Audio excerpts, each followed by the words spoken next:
guys. Ya. Guys juga. Balik lagi guys.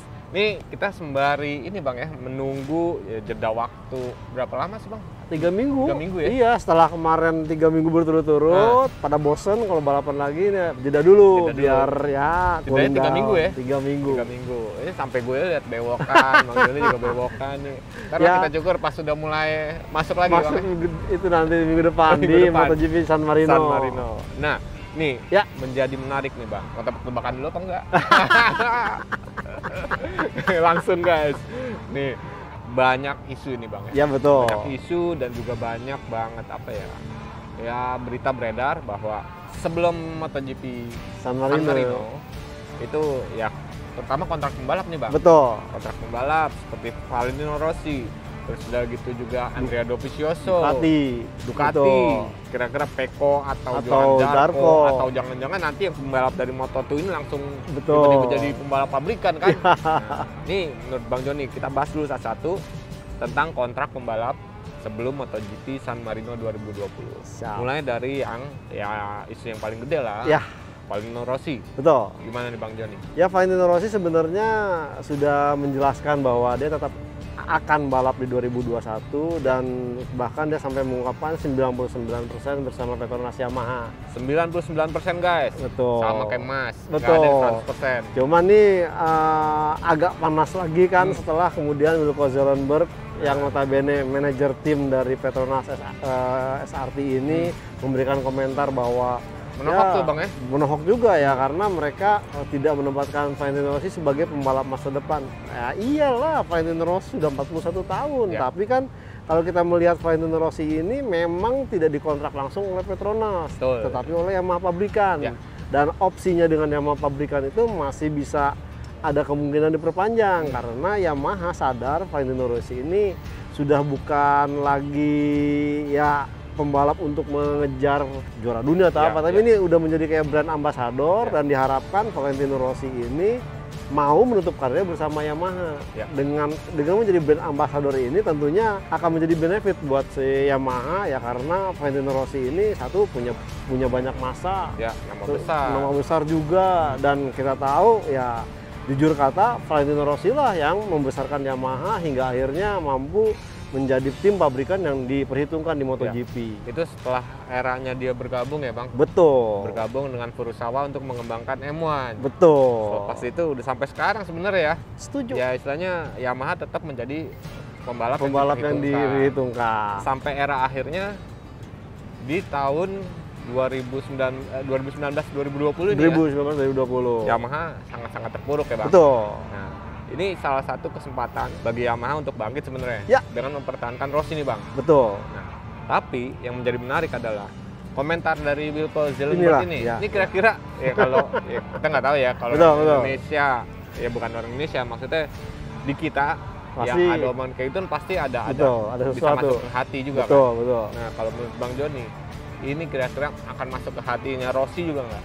Ya kalau kita Sedang. lihat sih sebenarnya mungkin ya karena kita tahu di Petronas SRT ini kan memang ada beberapa line up kepemimpinan. Pertama kan Razan Razali sebagai tim prinsipal atau yang memiliki hak sepenuhnya terhadap tim. Kemudian ada Johan Stigeveld sebagai direktur direktur, ya. tim dan Wilco Zoerenberg sebagai tim manajer. Artinya memang ya Wilco Zoerenberg ini mungkin hanya mengatakan kondisi yang ada dan Oke. setidaknya memang Wilco Zoerenberg ini sebagai tim manajer kan tidak hanya tim manajer dari MotoGP aja, tapi Ya. juga dia Moto3 dan Moto2-nya. Artinya Ya. memang ya kita tahu bahwa target dari Petronas hadir sebagai tim ini kan memang dengan tampil 3 kelas ini nggak semata-mata hanya fokus untuk nama besar Valentino Rossi, tapi mereka juga ada Memikirkan untuk pembibitan. pembibitan, ya.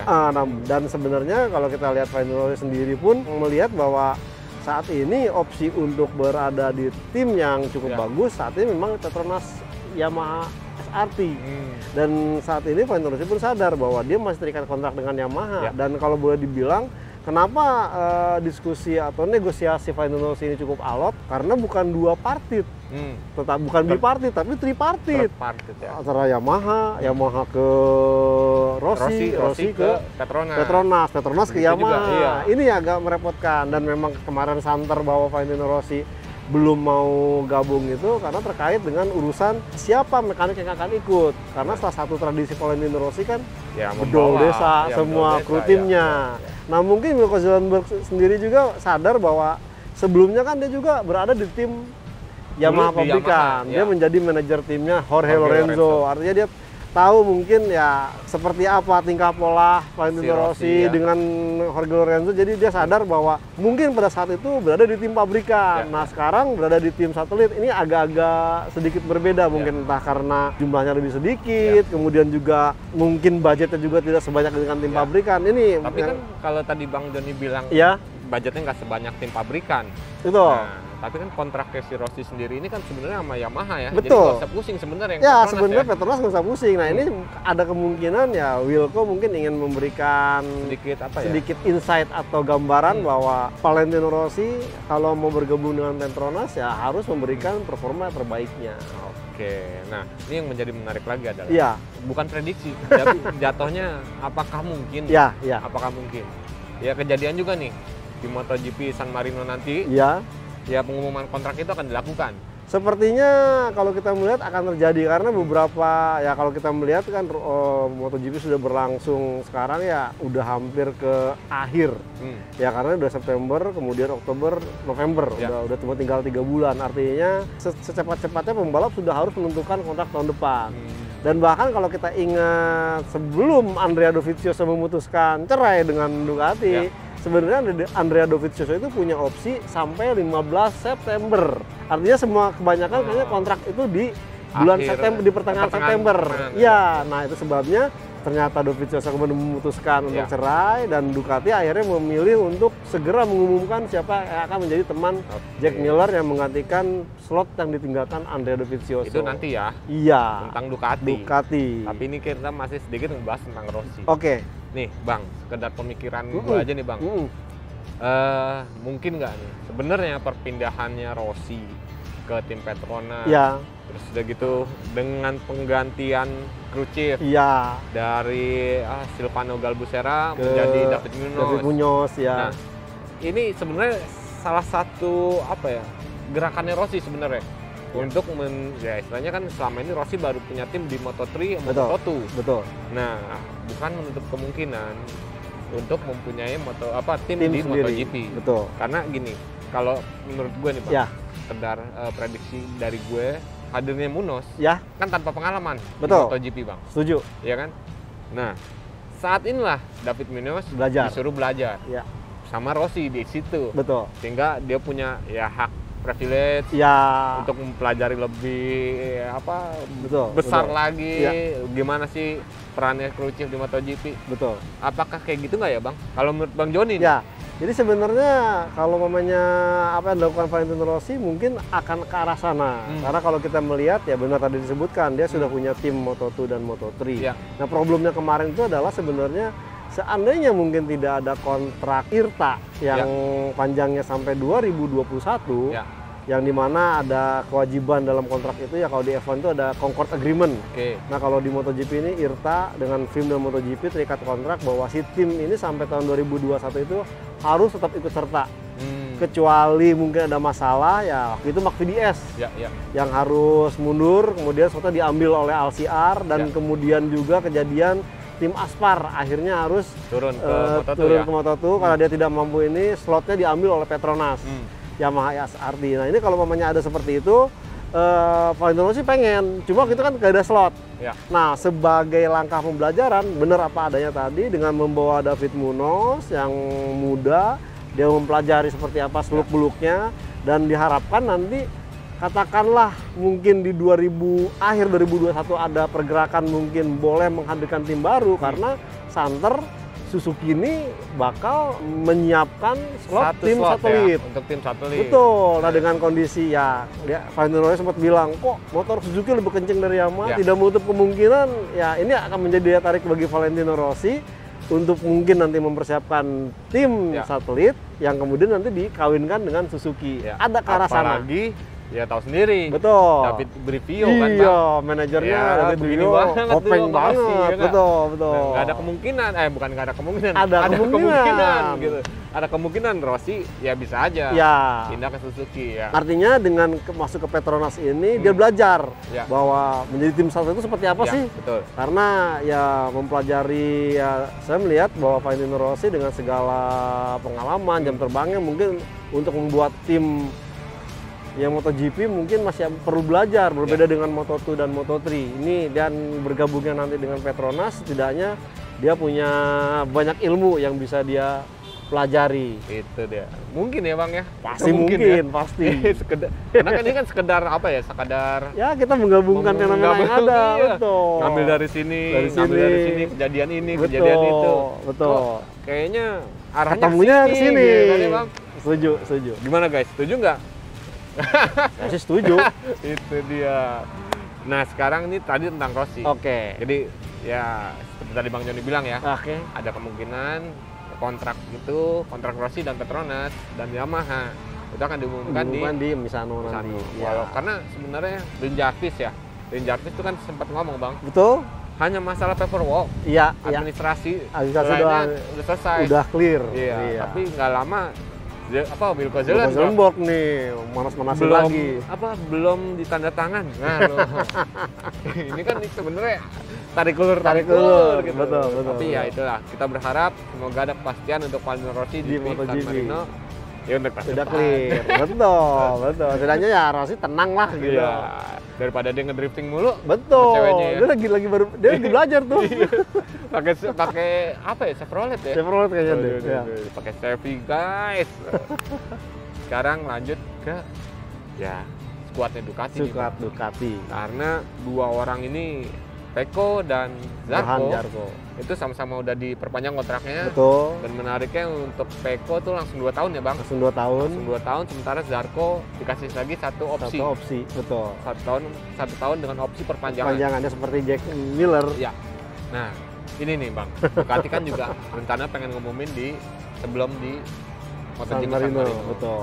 Menurut Bang Joni, Ya. siapa yang lebih berpeluang antara Johan Zarco dengan Pecco Bagnaia, atau jangan-jangan yang tadi kita sebutin justru nih Enea Bastianini atau Luca Marini yang Ya. tiba-tiba ditarik untuk jadi skuadnya di tim pabrik. Ya kalau saya melihat justru memang opsi tetap ada di dua pembalap tadi yang Eka sebutkan, kalau nggak Pecco Bagnaia, Johan Zarco. Cuman memang kalau kita melihat secara kesiapan mental menghadapi motor versi terbaru adalah GP20 20 adalah Pecco Bagnaia. Karena tahun depan otomatis kan di freeze, tidak boleh ada pengembangan, minimal motornya masih sama.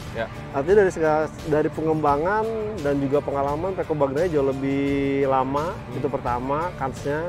Yang kedua juga kalau kita melihat sebenarnya performa Pecco Bagnaia sudah cukup bagus, cuma nasib sial karena di Andalusia dia sudah memimpin mesin jebol dan kemudian di ronde Brno Ceko kemarin dia harus terjatuh dan cedera, jadi dia harus absen.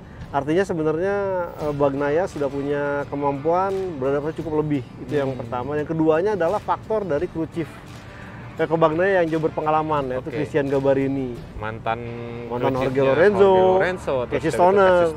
Dan kalau kita ingat bagaimana Jorge Lorenzo yang ternyata di 2017 kemudian berhasil menang, itu bekas Christian Gabarini. Dan kemudian kemarin Pecco Bagnaia bisa adaptif lebih bagus dan bahkan nikungnya enak, itu berkat Christian Gabarini. Artinya dari dua kemungkinan ini sepertinya Pecco Bagnaia punya kans.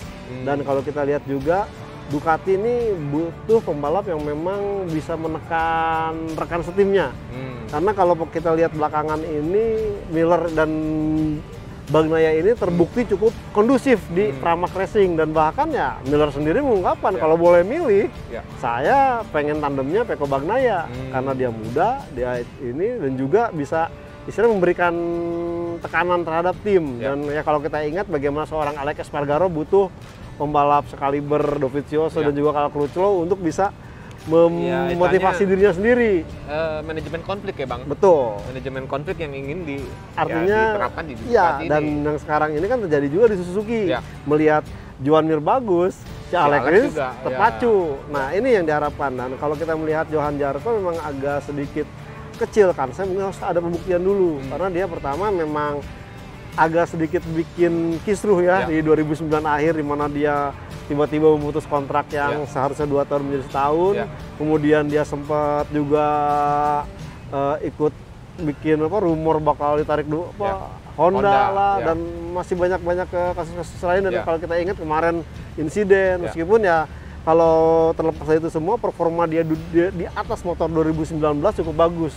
Cuman ya itu tadi, apakah Ducati akan memilih Zarco atau Bagnaia? Kalau saya melihat, satu hal mungkin tradisi dari tim Ducati pabrikan adalah harus ada pembalap Italia. Itu kode tuh ya? Itu kode, artinya mungkin nih Pecco Bagnaia yang punya lebih kans besar. Karena kalau kita melihat Ducati tampil dari awal musim di 2003 silam, pasti selalu ada pembalap Italia satu orang. Dari Loris Capirossi. Kemudian dia naik ke Stoner pun ada Melandri, kemudian dia terus kayaknya Melandri nggak terlalu perform dan bahkan Valentino Rossi dengan Nicky Hayden balik lagi dengan Andrea Dovizioso dan ada Petrucci. Artinya sepertinya Ducati tetap akan mempertahankan nasionalisme Italianya dengan menempatkan salah satu pembalap Italianya. Tapi kalau di timnya, tapi kalau sampai pemainnya benar-benar ternyata tidak sampai kejadian, sejarah kalau sampai Johan Zarco langsung masuk tim pabrikan. Karena sejatinya juga begini ya. Ya belum berapa lama ini Paolo Ciabatti ya ada agak sedikit mungkin kirim kode. Kodenya juga kode keras gitu kan. Ya dia ungkap tentang performanya Pecco Bagnaia. Ya yang tadi Bang Joni bilang, di 2019 ya mungkin tim pengenalan untuk si Pecco. Masih rookie kan dia. Ya, karena pengenalan dan karena ya untuk diakui sendiri sama Ciabatti bahwa ini motor Ducati bukan motor yang mudah untuk rookie. Nah itu diakui sendiri. Itu mungkin jadi penilaian sendiri ya Bang. Setuju. Nah yang kedua adalah ya tadi yang Bang Joni bilang, di Jerez nih kesempatan Pecco untuk bagus untuk bisa naik ke podium. Bahkan ya mungkin bisa menang, bisa aja ngejar siapa namanya? Fabio Quartararo.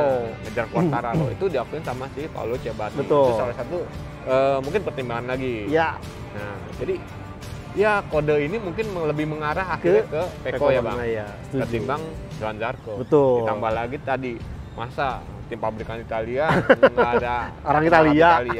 Tapi yang menjadi aneh kadang-kadang untuk Yamaha, untuk Honda betul. Ya tim Jepang tapi nggak ada pembalap Jepang. Ya, untuk saat ini ya. Kalau untuk di era 2004 ke bawah ya masih suka ada Ada Terukawa, betul. Nah itulah. Nah, jadi ada kemungkinan ya Bang, Pecco Bagnaia. Iya. Oke. Itu guys, itu yang kedua. Dan yang ketiga nih Bang, selepas Andrea Dovizioso memutuskan untuk gak bersama Ducati, kira-kira dia akan kemana Bang? Kalau menurut Bang Joni, karena kalau dia sebenarnya si Battistella Simon Battistella bilang dia akan berusaha mencarikan tim untuk Andrea Dovizioso, dan dia juga nyesel Bang. Kenapa nggak ke KTM? Katanya dia gitu. Kenapa nih KTM istilahnya akhirnya nggak ada kata sepakat antara mereka berdua? Gitu kan? Nah, menurut Bang Joni jadi rumor yang beredar memang kalau kita melihat slot yang ada cukup sulit ya, karena kalau kita melihat Aprilia sepertinya masih akan menunggu dulu nih ke 15 Oktober soal banding dari Andrea Iannone.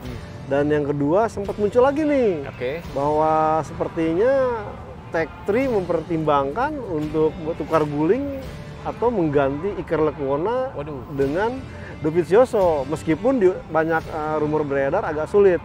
Cuman nantinya ini jadi sedikit ya hanya berpindah tim nih antara Petrucci dengan Dovizioso satu tim di Tech3 KTM. Dan seandainya itu terjadi sebenarnya ya benefit lah buat si KTM. Cuman memang problemnya adalah Tech3 sendiri udah istilahnya mempersiapkan Iker Lecuona. Dan kalaupun sampai tidak terjadi antara tidak ada KTM juga tidak berhasil masuk di Tech3 ataupun kemudian Aprilia memilih katakanlah Iannone ternyata kan nunggu lama banget. Betul. Nah, seandainya ternyata banding 15 Oktober itu katakanlah Iannone bandingnya gagal, tidak menutup kemungkinan sepertinya Andrea Dovizioso akan menjadi opsi yang bakal dikejar oleh Aprilia. Apapun itu akan dilakukan sepertinya. Ya, berarti harus nunggu sebulan lagi dong. Betul, betul. Ya, itu sebabnya kalau kita Dovizioso. Itu sebabnya kalau kita melihat Dovizioso acap kali ditanya gimana tahun depan, Dovizioso pasti bilang tahun depan aja gue kagak tahu kayak gitu. Artinya Dovizioso tidak mau membahas tahun depan, tapi dia jauh lebih bersemangat untuk membahas bagaimana performa dia musim ini. Artinya dengan pemainnya katakanlah performa dia musim ini lebih bagus, tidak menutup kemungkinan bahwa nanti mungkin ya KTM atau Tech 3 Racing juga berpikir ya udah deh, kenapa enggak? Tinggal mungkin ya KTM dengan segala macam sumber dananya saya rasa bisa lah mempertimbangkan untuk bisa mengontrak seorang Dovizioso. Atau Aprilia mungkin melihat, oh ternyata performa dia bagus nih. Ya katakanlah, ya moga-moga aja juara dunia beri kontrak, ya KTM benar-benar punya amunisi yang cukup bagus. Karena selama ini problem KTM memang belum ada pembalap yang cukup mampu mengembangkan motor yang kompetitif. Ya kecuali ya ini perannya Dani Pedrosa. Nah, akhirnya menjadikan KTM sangat melejit. Nah, jadi ya gitu tuh Bang ya. Yap. Untuk Andrea Dovizioso, ya dia mungkin harus menunggu dua tim ini dulu nih. Dua tim ya, antara KTM mau berubah pikiran, ataupun Aprilia yang ya, nunggu si Andrea Iannone. Gitu kan. Tapi menjadi lucu juga Bang, kalau misalnya anggaplah ini Andrea Dovizioso perform di musim ini MotoGP 2020 juara dunia gitu, menjadi juara dunia Bang. Wah gitu. Terus tiba-tiba nggak ada tim yang mau ngontrak. Wah ini gila banget sih ini. Ironis ya. Emang Ironis gitu. Betul. Juara dunia punya mahkota, tiba-tiba ya nggak ada singgasana buat duduk lagi untuk di musim depan gitu kan. Ya mungkin ya kalau mamanya kasus ini kejadian kayak Stoner, cuma Stoner kan juara dunia terus pensiun. Betul, mungkin ya akan ada di sejarah baru nih, ada pembalap juara dunia cuti dulu semusim. Itu apa ya ironis ya Bang? Ironis, setuju saya ironis. Nah berarti kan sebenarnya kita tinggal nunggu dari tadi tuh ya Bang. Betul. Yang lain skuadnya udah siap, udah fix ya. Udah fix. Berarti tinggal ya Valentino Rossi, Ducati pabrikan, Francesco Bagnaia dan Johan Zarco. Dan ya Andrea Dovizioso. Gimana guys? Kalau misal Andrea Dovizioso balik lagi ke bareng lagi sama Petrucci ya. Di KTM ya. Aduh. Oke guys. Nah, itulah sedikit obrolan menjelang MotoGP San Marino 2020. Ini bukan prediksi. Karena belum ada ronde akan dimulai kan. Kita belum nyebutin prediksi siapa. Iya, betul. Oke. Saya Kabudiansyah dari Autorace ID dan gridauto.com. Pamit ya Bang. Saya John Julono Mulia dari motorplusonline.com. Itu pamit. Tapi jangan lupa. Apa tuh Bang? Tetap kasih komen kalau ada tanggapan atau saran atau masukan. Kemudian juga subscribe dan jangan lupa nyalakan lonceng notifikasi untuk konten-konten terbaru di YouTube Autorace. Ya. Dan kita juga thank you banget ya. Thank you banget. Ini ya sangat-sangat appreciate buat teman-teman semua yang udah komentar. Terus udah gitu udah nge-like. Udah ngasih saran gitu. Itu thank you banget. Dan bahkan nanti di segmen cuap-cuap 5 menit ya. Kita ketemu lagi ya. Oke Bang? Sip. See you guys. Sampai jumpa.